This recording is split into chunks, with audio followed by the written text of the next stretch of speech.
Bonjour à tous, on se retrouve pour une nouvelle vidéo. Aujourd'hui on est dans les vignes. Aujourd'hui on va parler du broyage de sarment. Du coup je vais vous montrer c'est quoi le broyage de sarment, comment on le fait, comment ça s'y prête. Mais avant ça je vais vous montrer ce qu'on fait avant de broyer le sarment, parce qu'avant de broyer le sarment il faut préparer les vignes pour broyer. Donc avant le broyage on va tirer le bois et encore avant on va venir tailler. Donc là, on taille pendant l'hiver, voilà. Les andins on fait comme ça, voilà. On vient tailler et après on vient enlever le bois qu'il y a dans les rangs. On le met au milieu et on le met comme ça. On fait des andins comme ça, avec le tracteur on peut passer à cheval et venir le broyer avec le tracteur tout simplement. Donc une fois que les andins de sarment ils sont faits, on va pouvoir venir les broyer. Donc dans certaines vignes, dans les vignes plus étroites qu'ici, ici on est assez large. Mais dans des vignes plus étroites, il faut faire vraiment attention au fil d'accoleur parce que des fois ils peuvent être dans le sarment. Donc voilà, donc il faut faire attention. Certains vignerons ils attachent les fils d'accoleur, comme ça ils sont pas dérangés. Nous avant on le faisait, mais cette année on l'a pas fait. Donc une fois que les andins ils sont faits, donc on dit tirer le bois. Donc quand on fait les andins on dit qu'on tire le bois ou le courtaillage localement. Donc voilà, donc après on va pouvoir le broyer avec le broyeur. Donc je vais vous montrer c'est quoi le broyeur. Donc voilà le broyeur à sarment, donc voilà à quoi ça ressemble. Bon on est un peu dans l'ombre, en gros voilà c'est ça. Voilà. Donc le broyeur à sarment c'est un pick-up devant, donc pour monter le sarment, voilà. Après qui va être entraîné dans un autre axe, je vais vous montrer là, je sais pas si on va le voir. Là je vais vous montrer. Donc voilà un pick-up, donc c'est là que le sarment va venir monter. Voilà. Et après derrière on a une trappe, je vais vous montrer.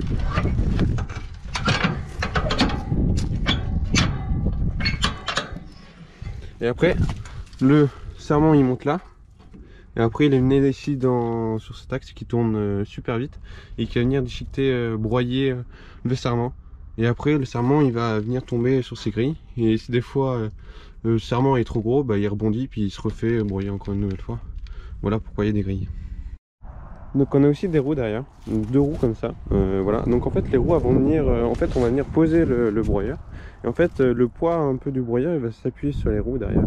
Et après ici on va mettre le 3 points ici, vous voyez on a un peu d'espace. Et en fait il va naviguer et comme ça il va s'adapter au terrain. Donc s'il est un peu déformé, bah, il va s'adapter tout seul quoi, entre guillemets quoi, pour être au plus proche de la terre on va dire, pour mieux attraper les sarments, parce que plus on est bas et plus on va mieux attraper. Mais si on va trop bas, si on touche le sol, il y a une sécurité qui va se mettre que le pick-up ne tourne plus. Voilà, faut pas qu'on touche le sol, mais il faut être au plus près quoi. Donc voilà. Du coup là on est dans le tracteur, je vais vous montrer comment on va venir activer le broyeur. Donc en gros, on va activer la prise de force, donc il faut activer comme si c'était une vitesse, donc on va venir embrayer. Donc c'est là pour nous, on peut embrayer ici, on tire et puis après on active la prise de force là et après on relâche tout doucement.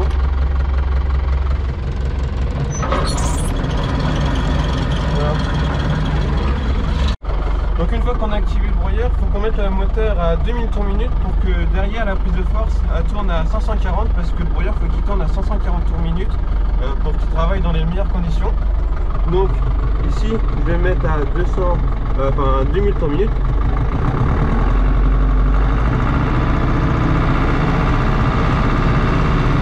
Voilà. Et après là on peut voir que ça tourne vachement vite derrière. Voilà.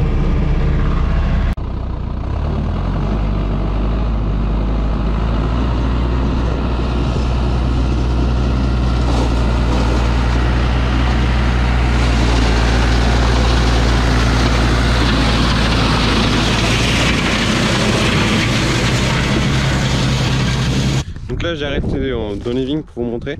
Donc je vous montrais tout à l'heure le pick-up. Et le pick-up bah, en fait il est vraiment le plus bas possible. Je sais pas si on va voir, voilà, il est au plus bas. Voilà. Enfin voilà, c'est une hauteur qui est convenable. Et là je suis pratiquement au milieu. Je sais pas si on va bien voir. Alors attendez, voilà on est à peu près au milieu quoi. Et en fait les roues bah, en fait elles soutiennent le poids en fait. Voilà. Et ça permet de suivre le terrain comme je disais tout à l'heure. Donc après une fois que c'est broyé, bah, ça donne ça comme résultat. Donc voilà, ça fait des petits morceaux comme ça ou comme ça. Donc une fois que c'est broyé, bah, ça va être décomposé au fur et à mesure du temps. Ça va être décomposé puis ça va se transformer en matière organique. Donc voilà. Donc on va avancer à une allure à peu près de 3 à 4 km/h. Tout dépend du matériel, des engins qu'on a. Nous c'est entre 3 et 4 à peu près. Et aussi la quantité de bois qu'on peut avoir. Chaque année c'est différent. On peut avoir plus ou moins de bois. Donc cette année on a un peu plus de bois que d'habitude, mais un léger plus, donc ça va se faire comme d'habitude. Donc voilà.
Donc une fois qu'on a fini le chantier, enfin la parcelle du coup, ce qu'on va faire c'est que dans les bouts souvent on laisse un peu de bois. Là ça va encore, mais certains quand je tourne je laisse un peu de bois.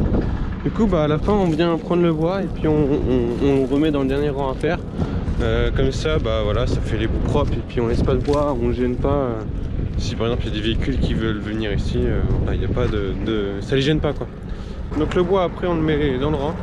Du coup moi je vais vous laisser sur ça, sur cette fin. J'espère que la vidéo vous aura plu. Dites-moi, faites-moi des retours, dites-moi si ça vous a plu ou pas. Tout est bon à prendre. Si vous avez des questions, n'hésitez pas à les poser en commentaire, je répondrai avec plaisir. On se retrouve pour une prochaine vidéo, je l'espère. Je sais que ça fait longtemps que j'ai pas fait de vidéo. Donc voilà. À la prochaine.